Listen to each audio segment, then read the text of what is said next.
Olá, meu nome é Roberta, tenho 53 anos, sou de São Paulo, capital. Eu quero aproveitar esse junho laranja, que é de prevenção a queimaduras, para fazer um alerta e contar um pouco do que aconteceu comigo. Em agosto de 2023, eu sofri um acidente com lareira ecológica. O causador foi o etanol. E eu fui reacender essa lareira e houve uma combustão, uma explosão, pegando 30% do meu corpo. Meus membros inferiores foram atingidos.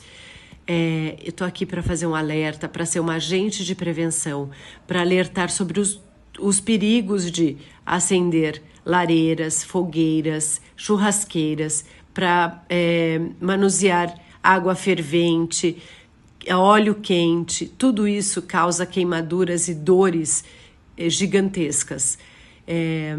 Eu estou com 9 meses do meu acidente, as dores são grandes, as marcas que deixam internas são imensas, externas também.